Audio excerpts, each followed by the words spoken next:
نو اوړو څنګه دي ارزان دي ګران دي اغستې شي که نه مړه مونږ چېرته اخیستی شو مونږ چې 500 هم پیدا کړو بس ټرین او پیشو کار ووت اوړه څنګه ارزان دي که ګران دي اوړه خو د اور په بیه دي ګران دي ښه برابر بیا به څه خورو پس خاورې به خورو نو روژه په سر راله دی خو ګوره 3000 روپۍ تیلی ده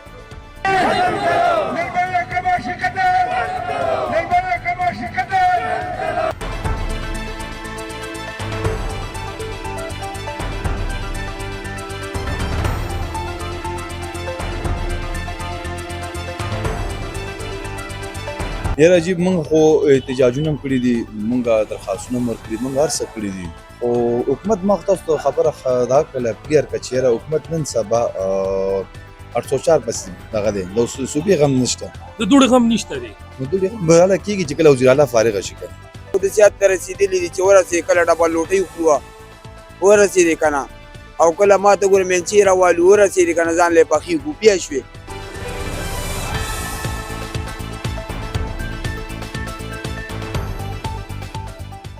بسم الله الرحمن الرحیم السلام علیکم زه یم عنایت الرحمن او تاسو ګورئ اپنا ډیجیټل ګرانو کتونکو د خیبر پښتونخوا صوبه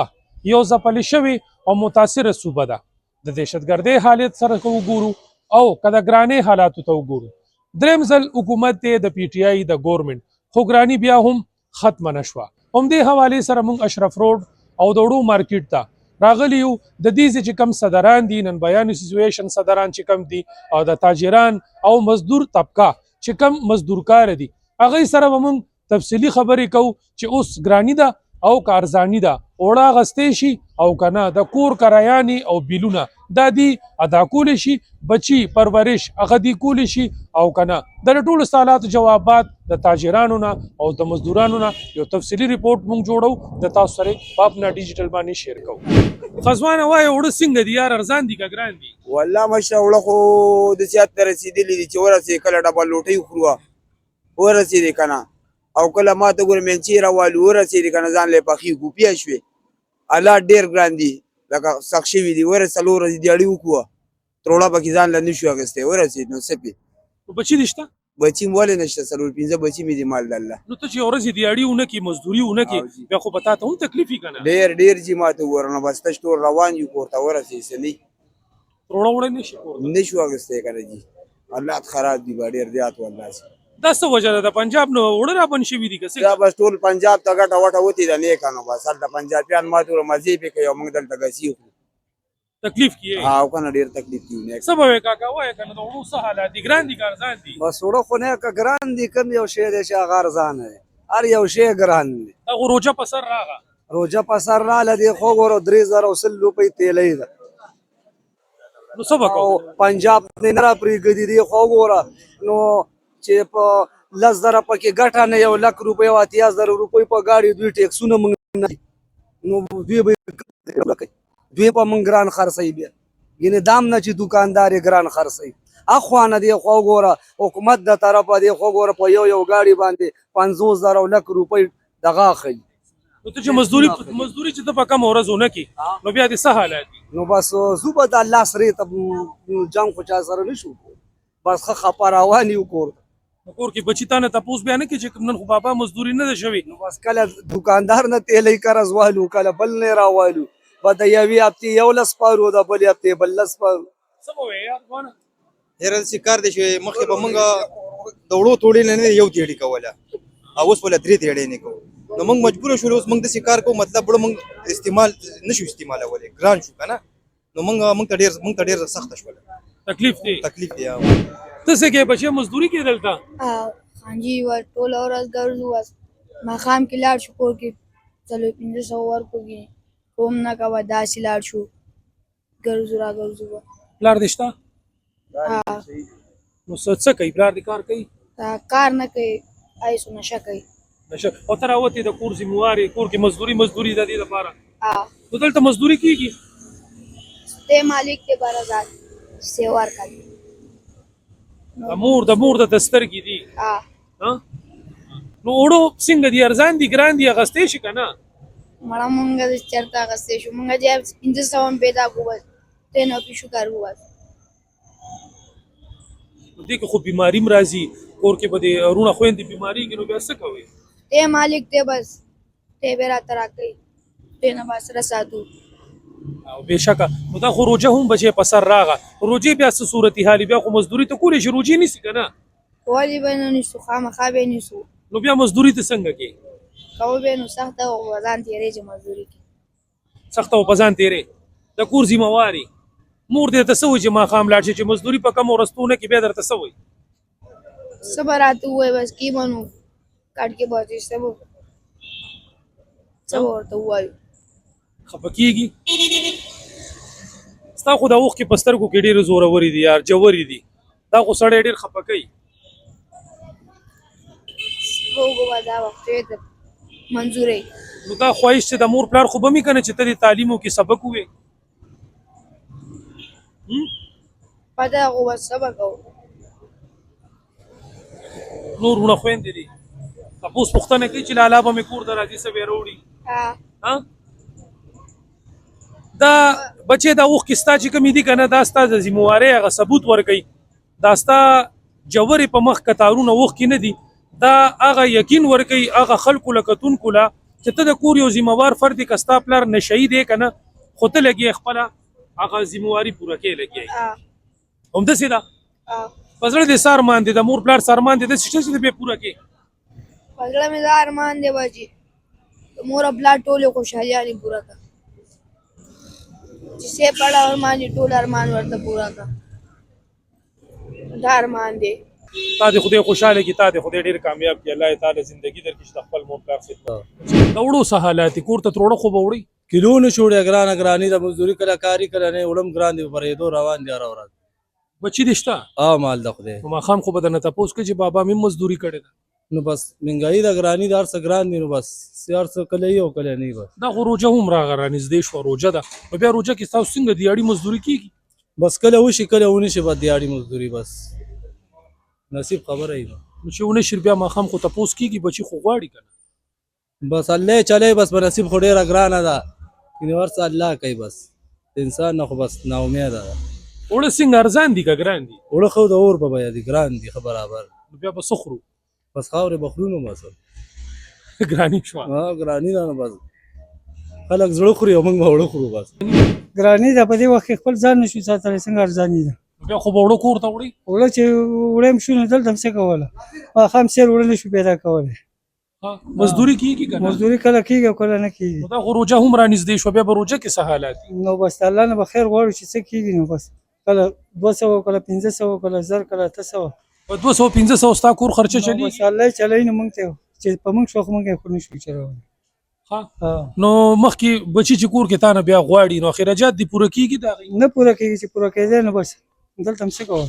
ته وایې ځوانه ګراني ده که ارزاني ده ډېره زیاته ګراني ده بس زه به دا ویم چې هر سړی به خودکشۍ ته تیار دی چې بس یو ګیلاس اوبو کې ځان پاڼسي کړي چې مړ کېږي نو په داسې ځان مړ کېږي دا خو مزدوریانې لګیا دي ښه 200-500 مزدوري کېږي په دې تاسو ژوند کولی شئ په دې باندې کریم جي نه کېږي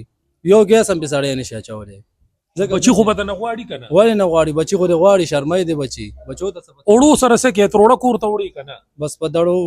وړو به تروړه وس هم نه کېږي دا وخت موږ خیبر بازار کې ولاړ یو د روټو یو تاجر سره خبرې کوو ګرانه خپل تعارف را سره وکړه بسم الله الرحمن الرحیم اولو عنایت به زه ستا ډېر مشکور یم تاسو راغلئ په دې لنډ وخت کې زما نوم کامران دی او زه د پاکستان بزنس فورم نایب صدر یم او زه اول به دا ویم چېرې 4 میاشتې وشولې کم از کم په موږ اټک بند شوی دی کم ګاډی چې راځي د هغې کم از کم 3 لک روپو پورې هغې بتالي موږ نه باقي د روزګار خبره زموږ روزګار ډېر زیات خراب شوی دی یو د بارډر هم بند دی دې حوالې سره بله دویمه خبره دا ده دلته موږ باندې ګیس هم نشته بجلي هم داسې ده او د 6,500 نه واله زموږ بورې نن سبا 13,000 روپۍ کې چلیږي دوی وایي چېرې موږ پښتونخوا کې اوړه ورکړل پښتونخوا حکومت اوړه ورکړل هغه اوړه د نه د خوراک دی نه د استعمال دي زموږ د نمبیانو استعمال نه دي نو بهرحال موږ دې کې 2-3 درخواستونه هم ورکړي هر څه هم شوي دي خو اوسه پورې موږ سره څه جوابي کاروایي موږ سره نه ده کړې ډي سي او نه فوډ محکمې والا موږ سره دغه کړې وی چې خو بیا یو دومره وایي چې یاره خپل ځان تاوان نه بچ کوئ دا راته ووایې چې د مزدورانو دیاړي پکې پوره کېږي او که نه یاره جي تاسو سوی تاسو چې د امیر صاحب یا کامران صاحب دروغ یا څه وایي چې الحمدلله مخکې پکې خو 4,500 روپۍ بورې و مزدوري کېدله بیا چې موږ هم بچو څخه روان وو تا ته نن خپه سبا خپته ده سکولونه فیسونه دي بیلونه دي یو شی بل شی دي زه چې ماښام ځم که نه زه چې د وړو رقمو د شاګرد خرچه ودي به دا ما لپاره ډېره اهم خبره ده چې پنجاب مونږ ته د وړه آزاد نه کی اټک راته خلاص نه کی ستا به کولې که نه نو بیا به څه کوو مخکې خو روجه را روانه ده یاره جي زه خو ما خپل ذهن دا وایي که چېرته دا پنجاب آزاد نه شو یا دا اټک دا ترسیل ختم نه شو نو امکان دی چې دا 20 کیلو تیلی چې دا د 4,500 روپو پورې قریب شي چې سړی مزدوري ونه کړي دغه مزدوري نه پوره کیږي نو به بیا دا وړه څنګه کور ته دا دوړه به څنګه کور ته وړي یاره دا خو بس الله دې رحم وکړي بس دلته دې وخت کې صوبه کې خپل یو سیاسي جنگ سٹارټ دی وزیر اعلی سے خپل کمپین کې مصروفه دی او پنجاب خو لګي ښه په ترقۍ دی خو پاکستان دی او پښتونخوا خو پاکستان نه دی کنه دا له د صوبه ده ته خپته ده دا راته یو خبر وکړه لکه واضح راته وکړه وجه څه ده چې د پنجاب نون لیگ دی او د خیبر پښتونخوا پی ټی آی ده ځان له پالټیانې شوې اوړې په ولې بند کړي دي وجه څه ده یاره جي دا زمونږ د پیدایش نه مخکې نو یو کال دلته اټک بند شو ولي خان دی الله وبخي هغه پسې کینچي اچولې نو بیا څه ټیک شو نو څوک شته نه صوبه کې چې کینچي واچو اټک کلاوي که نه کلاوي د ګیسونو صورتحال راته ووایه چې روټۍ تاسو پخوئ لازمي خبره د ګیس لوډ شیډینګ هم شروع دی په خیبر پښتونخوا کې خو دا هم په یو معیاري سلسله ده چې تسلسل یې روان دی نو بیا ورسره تاسو څه کوئ یاره جي مونږ خو ګیس په ډېر زیات متاثره په دې دی که نه چې مونږ خو دا ایل پی جي راوړې ده ایل پی جي کم از کم 4,500 روپۍ ایل پی جي ده 2 ورځې دا کار کوي او ګیس داسې دی چې جي بیخي حالات یې ډېر دغه دی اوس ما بل رابطه وکړه پنجاب کې زما ملګري دي هغوی زموږ پنجاب کې ګیس نه ځي زه دا ایران یم چې دا پښتونخوا انډیا ده یا افغانستان دی زه په دې نه پوهېږم جي اوس چې د ټولو هر څه مراتو نه موږ محرومه یو او مراد زمونږ دي که نه جي که خیر ستاسو په یادداشت کې راځي ولی خان یو ورځ روان و دوی سفر باندې یو انګریز وه اخبار والا وه انټرویو دې اخیسته چې دا ګاډی او دا کمرې دي وایي دا چېرته دا پښتونخوا نه ځي وایي پنجاب دلته وایي کارخانې نشته پښتون وایي ولې نشته وایي خو سهولت نشته و دا کوزی څوک دا پښتون کوزی و دې کې چې هغه څوکیدار ناست ګیټ کې هغه هم پښتون دی ا دې کټه هم پښتون کوي دا څه وجه ده بیا نو هغه ته بیا ویل چې یاره دا خو ځکه زه غردار یم په دې باندې چې ما اواز چک کړی دی نو پاکستان پنجاب دی او پنجاب پاکستان دی بدقسمتي ورته ووایو که بېغوري ورته وایي د حکومت یاره بېغوري به ورته ویو بېغوري به ورته ویو چې دې وخت کې خپل یو سیاسي جنګ سټارټ دی عوام بس 804 پسې منډې وایي لګې او داسې ځینې عوام دي چې هغه راپاڅېږي نه پته چې پرونستنې سر شروع کړی څه چل شوی دی ګزران سخت دی گزاران خو نن سبا ډېر سخت دی اوس ځینې ټایم کې چې بجلی هم نه وي موږ ته بجلی هم ډېر سخت مشکلات دي ولې چې خامخا کاریګر دی ښه بد دي داسې پکې ګیس هم لاړ شي نو داسې حالات دي چې موږ ډېر زیات شدید متاثره دي کاروباري لحاظ سره بېحیثیت یو ته عهدیدار یې ټیک شو که نه تاجرانو نو ستا پکې څه کردار دی څه هړتال دې کړی دی په یو ځای کې تل یې مطلب لوږه تندم تېره کړې ده نو څه تکلیفات هم راوستي دي که نه د دې خلکو دپاره یاره جي موږ خو احتجاجونه هم کړي دي موږ درخواستونه هم ورکړي موږ هر څه کړي دي خو حکومت ما تاسو ته خبره دا کړله کلیر که چېرې حکومت نن سبا 804 پسې دغه دی د صوبې غم نشته د دوړې غم نشته دی نو دوی بهاله کېږي چې کله وزیر اعلی فارغه شي کنه ګرانو کتونکو تاسو د صدرانو خبرې خو واورېدې ټول فریاد یې کولو وی چې خودکشۍ ته یې جوړ کړي یو یا به شوکه او ډاکه کو ډېر زیات خفګاني اظهار وکړو او ویلې چې دې حکومت موږ دپاره هېڅ سم نه دي کړی اوړه ګران دي چینی ګران دي هر څه ګران دي دوی که سیاست کوي نو دوی پچې او پروټې باندې کوي پوړو باندې سیاست کوي او د وخت حکومت د خیبر پښتونخوا سهیل افریدي نه مطالبه کړې ده چې دوی که احتجاج کوي که دوی هړتال کوي پکار دا ده چې دوی وزیر اعظم جناب شهباز شریف صاحب سره د دې باره کې خبرو کې چې پنجاب نه اوړو په خیبر پښتونخوا ولې بند کړي دي خو بیا مونږ هغه مظلومه طبقه مزدورکاره طبقه هغې سره موږ خبرې وکړې هغې وی چې موږ هم خودکشۍ ته تیار یو یا خو بشرطه جومات سره کینو سوال به کوو خیرات به غواړو دې ته یې جوړ کړي یو روژه رانږدې ده اوړه ګران دي ګرانو کتونکو د خیبر پښتونخوا متاثره او ځپلې شوې صوبه ده دا د دهشتګردۍ او له دغه شانتې د غربت غریبۍ او همدغه شان که موږ وګورو نو ګرانۍ وهلې ده خو د خیبر پښتونخوا حکومت لغور پکار دی په دې باندې د وزیر اعلی صاحب لا چې هړتالونه هم په خپل ځای دې کې تاجرانو دا هم ویلې چې بالکل عمران خان دی آزاد کی احتجاج ریکارډ کول دا ردی حق دی خو د دې دپاره که دی ملاقات شهباز شریف صاحب سره کړی دی نو پکار دا ده چې د دې خبرې کړې وي د مهنګاهۍ حوالې سره یې خبرې کړې وي او دا چې کوم وړو د پنجاب نه په خیبر پښتونخوا بندي د دې دپاره یې خبرې کړې وي ګرانو کتونکو دې کې هغه ماشوم چې د کور یو ذمهوارو پلار یې هرنچي دی هغه نشه کوي خو دی د کور یو ذمهوار فرد دی دی د کور دپاره 200-500 روپۍ مزدوري کوي او د کور اخراجات پوره کوي اوښکې جوړې وي په مخ یې ډېرې زورورې وي ډېر پې خفه شو الله دې وکړي چې مخکې مونږ ته زمونږ په صوبه کې خیر میلو شي خوشحالي میلو شي ارزاني راشي ګرانو کتونکو دا نننی ریپورټ را روان پروګرام پورې اجازت غواړم د خپل ځان ډېر خیال ساتئ مونږ په خصوصي دعاګانو کې یاد ساتئ د الله په امان